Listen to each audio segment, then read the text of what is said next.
सभी वृश्चिक राशि और वृश्चिक लग्न के जातकों को डॉक्टर मनोज भारती का प्यार भरा नमस्कार। आज के इस वीडियो में हम चर्चा करेंगे कि सितंबर महीने में आपके हेल्थ की, वेल्थ की, नेम फेम की, प्रॉपर्टी सुख की, संतान सुख की क्या स्थिति रहने वाली है, आपके व्यापार या नौकरी की क्या स्थिति रहेगी, आपके जीवन में पिता का सुख और भाग्य का सुख कितना मिलेगा। और वीडियो के लास्ट में इस पूरे महीने को सुखमय बनाने का मैं बहुत अच्छा सा रेमेडी बताऊंगा, इसीलिए इस वीडियो को शुरू से लास्ट तक अवश्य देखें। लेकिन उससे पहले हम आपसे निवेदन करना चाहेंगे कि यदि अभी तक आपने हमारा YouTube channel doctor Manoj Bharti subscribe नहीं किया है तो कृपया इसे सब्सक्राइब कर लें, लाइक करें, शेयर करें और बेल आइकॉन दबाएं, जिससे कि हमारे वीडियो की नोटिफिकेशन आप तक सबसे पहले पहुंचे। और आप लोगों के लिए एक विशेष सूचना है, इस महीने हमारे एकेडमी में एस्ट्रोलॉजी के ऑनलाइन क्लासेस शुरू हो रहे हैं। यदि आप एस्ट्रोलॉजी सीखने में इंटरेस्टेड हैं तो अपना सीट बुक करा सकते हैं। सबसे पहले चर्चा कर लेते हैं आपके हेल्थ की। देखिए, आपके लग्न भाव के स्वामी बनते हैं मंगल और वे अच्छी स्थिति में पूरे महीने ट्रांजिट करेंगे और उनकी दृष्टि भी लग्न पे पड़ रही है, जो इंडिकेट करता है कि पूरे महीने आप एनर्जी से भरे रहेंगे, आप में हिम्मत, साहस, पराक्रम की वृद्धि होगी और आप अच्छे स्वास्थ्य को एंजॉय करेंगे। धन की स्थिति काफ़ी अच्छी है। धन भाव में जुपिटर अपने मूल त्रिकोण राशि में उच्च के केतु के साथ ट्रांजिट कर रहे हैं। अचानक धन प्राप्ति के भी योग बनेंगे। परिवार वालों का और संतान का पूरा कोऑपरेशन धन अर्जन में मिलता हुआ दिख रहा है। जो शिक्षा अभी तक आपने गेन किया है, उस शिक्षा का भी पूरा उपयोग धन की वृद्धि में होती हुई दिख रही है। आपके अच्छे पास्ट कर्मों के परिणाम स्वरूप इस महीने पारिवारिक सुख और धन की वृद्धि होती हुई दिख रही है। पराक्रम की स्थिति काफ़ी अच्छी है। शनि देव वहाँ काफ़ी अच्छी स्थिति में ट्रांजिट कर रहे हैं। भूमि, वाहन, मकान परचेज करने के योग बने हुए हैं, लेकिन 29 सितंबर के बाद यदि परचेज करें तो ये ज़्यादा अच्छा रहेगा, क्योंकि 29 सितंबर से शनि देव मार्गी हो रहे हैं, जिससे जो भी आपके अटके काम हैं, रुके हुए जो भी काम हैं या जो काम की स्पीड कम पड़ गई है, वह सब ठीक होता हुआ दिखाई दे रहा है। संतान सुख में वृद्धि के योग हैं। संतान प्राप्ति के भी योग बने हुए हैं। शिक्षा की स्थिति काफ़ी अच्छी है। स्टूडेंट के लिए ये महीना काफ़ी अच्छा है। प्रेमी जोड़ों के लिए ये महीना अच्छा है। रोग, ऋण, शत्रु शांत रहेंगे। यदि आपने किसी प्रकार के लोन के लिए अप्लाई किया है तो यह इस महीने अप्रूव होता हुआ दिख रहा है। ननिहाल के तरफ से आपको काफ़ी सपोर्ट इस महीने मिल रहा है। बिजनेस की स्थिति अच्छी है। बिजनेस के इम्प्रूवमेंट में भाग्य का भी पूरा कोऑपरेशन मिलता हुआ दिख रहा है। आपका 7th लॉर्ड भाग्य भाव में अच्छी स्थिति में ट्रांजिट कर रहे हैं। वहाँ वे केंद्र त्रिकोण राजयोग संबंध भी बना रहे हैं, इसलिए जीवन साथी का भी पूरा कोऑपरेशन आपके बिजनेस में मिलेगा।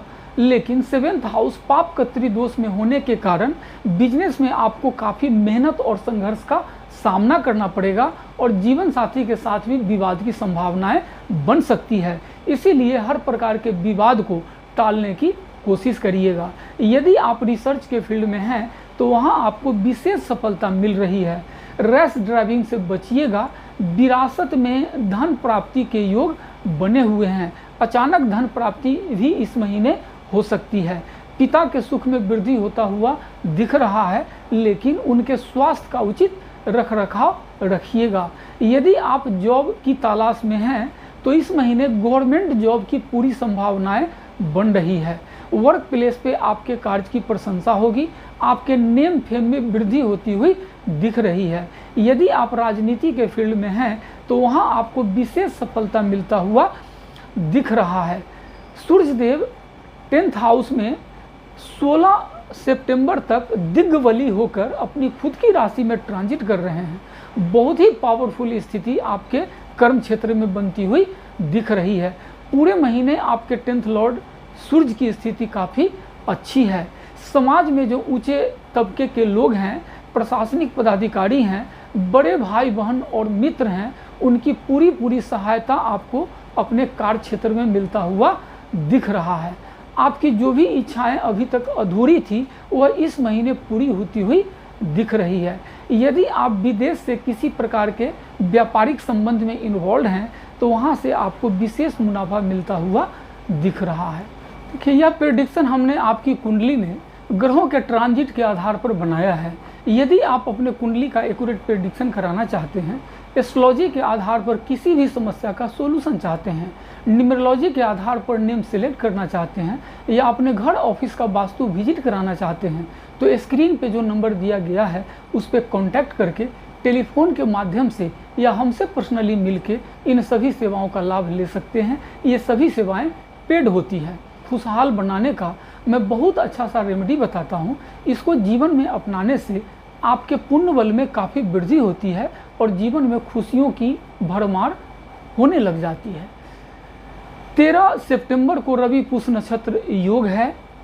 इसका पुण्य काल इवनिंग में 4:34 से प्रारंभ होगा और अगले दिन सूर्योदय तक यानी सवेरे 6:09 तक रहेगा। इस पीरियड में अधिक से अधिक अपने इष्ट के मंत्रों का जप करें, भगवान सूर्य की पूजा आराधना करें, ध्यान मेडिटेशन करें, दिव्य कार्य करें। 16 सितंबर को निर्जन संक्रांति है। इसका पुण्य काल दोपहर में 12:43 से प्रारंभ होगा। आज के दिन भगवान सूर्य देव कन्या राशि में ट्रांजिट करेंगे। इन मुहूर्तों में जो जप तप किया जाता है, पूजा पाठ दिव्य कार्य किए जाते हैं, उसका विशेष लाभ जातक के जीवन में प्राप्त होता है। 22 सितंबर को सायं संक्रांति है। इसका पुण्य काल दोपहर में 12:38 से प्रारंभ होगा और यह रात्रि में 1:26 तक रहेगा। इसीलिए इस पुण्य काल का अधिक से अधिक उपयोग दिव्य कार्यों में, पूजा पाठ, ध्यान, मेडिटेशन में करें। 23 सितंबर को बुधवारी अष्टमी है। आज के दिन अष्टमी का प्रवेश इवनिंग में 7:58 पे होगा और यह अगले दिन सूर्योदय तक यानी सवेरे 6:14 तक रहेगा। इन सभी पुनीत तिथियों में जो दिव्य कार्य किए जाते हैं, पूजा पाठ, जप तप, मंत्र जप किया जाता है, उसका विशेष लाभ जातक को प्राप्त होता है, जिससे जीवन में खुशियों की वृद्धि होने लग जाती है। इस महीने पितृपक्ष का प्रारंभ भी हो रहा है। 2 सितंबर से 17 सितंबर तक पितृपक्ष रहेगा। पितृपक्ष में अधिक से अधिक पुण्य बल बढ़ाने का मैं बहुत अच्छा सा वैदिक उपाय बताता हूँ। इसको करने से आपको विशेष लाभ प्राप्त होगा। 2 सितंबर से ही नित्य गाय, कुत्ता, कौआ, कीड़े मकोड़े, पशु पक्षी को भोजन दें। भगवान सूर्य को नित्य जल दें और उनसे अपने पितरों के लिए मंगल कामना करें। दक्षिण दिशा की तरफ मुख करके जल में काला तिल डालकर अपने पितरों को नित्य जल दें।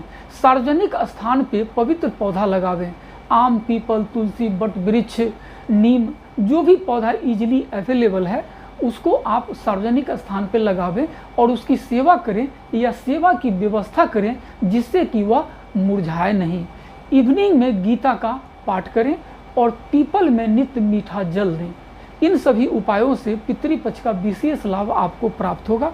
आपके पितर संतृप्त होकर, संतुष्ट होकर आपको आशीर्वाद देके जाएंगे। पितृपक्ष में पितरों को अपने वंशजों में घूमने की छूट रहती है, इसीलिए उनकी खुशी के लिए इन उपायों को करना अति लाभदायक और आवश्यक होता है। अब मैं अपने वाणी को यहीं विराम देता हूँ। आपका जीवन खुशियों से भरा रहे। आप सभी के लिए ईश्वर से मंगल कामना। धन्यवाद।